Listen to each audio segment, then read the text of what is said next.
Yapılan olasılık tahminlerine göre İstanbul'da büyük bir deprem beklenmektedir.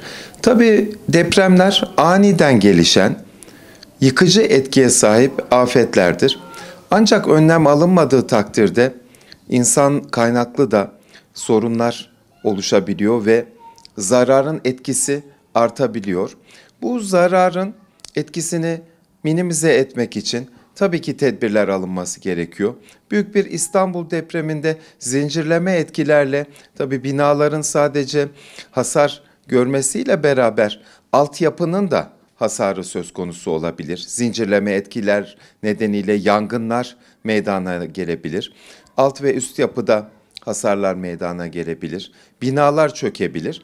Bu tamamen yapısal stoğumuzun kalitesiyle alakalı. Yani depreme dayanıklı bir yapı stoğumuz yoksa bu tip hasarlar beklenebilir. Ancak depreme hazırlanabilirsek, yani depreme uygun yapılar inşa edilirse veya rehabilitasyon dediğimiz depreme dayanımlı binalar, kentsel dönüşümler yapılabilirse ve insanlar da bilinçli olursa tabii ki zarar azaltılmış olur. Ama öncelikle bizim yapısal manada iyileştirmeler ve zihinsel manada algılarımız açısından da iyileştirmeye gitmemiz lazım. Deprem öncesi, sırası ve sonrasında alınacak tedbirler var. Tabii öncesinde hazırlık aşamasında ve zarar azaltma aşamalarında bütün tehlikeleri ve bunlardan kaynaklanabilecek riskleri doğru belirlemek gerekiyor. Fert olarak deprem sırasında tabii en çok tavsiye edilen metot çök kapan tutun metodolojisi. Bu bütün dünyada kabul görmüş bir metot. Bu bizi neden koruyacak? Tabii ki cisimlerin vücudumuza çarpmasını, daha az sarsıntı almamızı ve bulunduğumuz yerde yaşam üçgenlerinin oluşmasına neden olacak. Dolayısıyla bu tip bir hareket tarzını mutlaka herkesin benimsemesi gerekiyor. Aile olarak da deprem aile planlarımızın, afet planlarımızın hazırlanması gerekiyor. Bu planlara göre nasıl hareket edeceğiz, nerede buluşacağız, nerede toplanacağız, bunların bilinmesi gerekiyor. Biliyorsunuz büyük bir afette, depremde telefon hatları kesilebiliyor, iletişim kesilebiliyor. Böyle bir durumda nasıl aile olarak haberleşebiliriz? Bunun tatbikatlarının yapılması gerekiyor. Bunu nasıl yapabiliriz?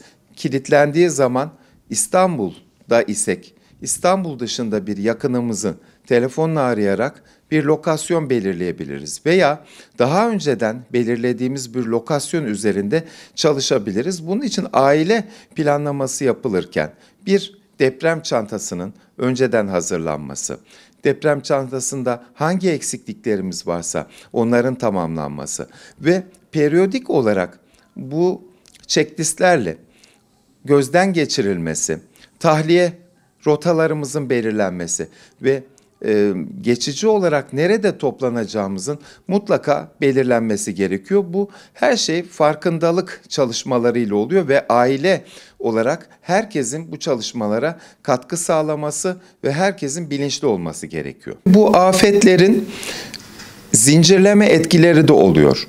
Yani bir depremle beraber yangın da başlayabiliyor. İşte bir baraj çökebiliyor, su baskını olabiliyor. Dolayısıyla bütün bu hem birincil afetler hem de ikincil afetleri, zincirleme gelişecek afetlere karşı planlamanın yapılması, insanların rahat bir şekilde tahliye olabileceği alanlar, geçici olarak barınabileceği alanlar, yeşil alanlar ve çok amaçlı parklar. Bunlar planlama açısından çok önemli. Çünkü insanlar bir afette nereye gideceklerini, ne yapacaklarını önceden bilmeleri gerekir ve doğru bir adrese panik yapmadan serin kanlı bir şekilde gitmeleri gerekiyor. Burada da kentler bazında yine tatbikatların çok önemi var. AFAD bu yılı tatbikat yılı ilan etti. Geçen sene 2021 yılı eğitim yılıydı, afet eğitim yılıydı ve Kızılay geçen seneyi gönüllülük yılı olarak belirlemişti. Bu tip çalışmalar, farkındalık çalışmaları çok önemli. Bu çalışmalara toplumun her ferdinin katılması gerekiyor.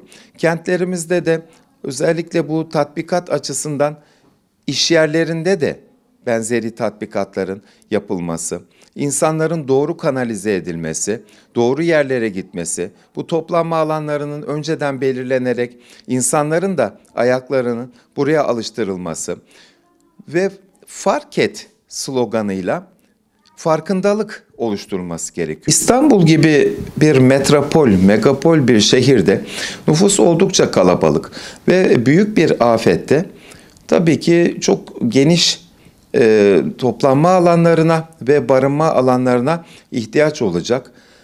Özellikle Japonya'da okulların, spor salonlarında bu ihtiyaç gideriliyor. Parklarda bu ihtiyaç gideriliyor ve çoklu amaca hizmet eder şekilde bunlar tesis ediliyor. Mesela bir normal zamanlarda bir planlama var, bir de olağanüstü durumlarda, bir afet anında bir planlama var. Bu planlamaya göre hızlı bir şekilde parklar değiştirilebiliyor. Veya kapalı barınma alanları hızlı bir şekilde dönüştürülebiliyor. Bunu sağlamak amacıyla yerel yönetimlere çok önemli görevler düşüyor. Aynı zamanda yerel yönetimler bazı binalarını afet yönetim merkezi haline açarak burasını bölge halkı için bir eğitim merkezi haline getirmeleri lazım ve burada hem yetişkin eğitimleri hem de çocukların eğitimi üzerine odaklanılması gerekiyor. Her belediye bunu yapabilir, imkanları var. Eğitmenler tahsis edilebilir ve 7'den 77'ye herkesin eğitilmesi sağlanabilir. Bu bakımdan belediyeleri, yerel yönetimlerimize çok önemli yükümlülükler, sorumluluklar düşmektedir. Sorunların tespiti çok önemli. Yani bir hastalığı düşünürsek, eğer teşhisini yapabilirsek tedavi kolay. Öncelikle teşhise yönelik çalışmaların yapılması, sorunun kaynağının bulunması gerekiyor.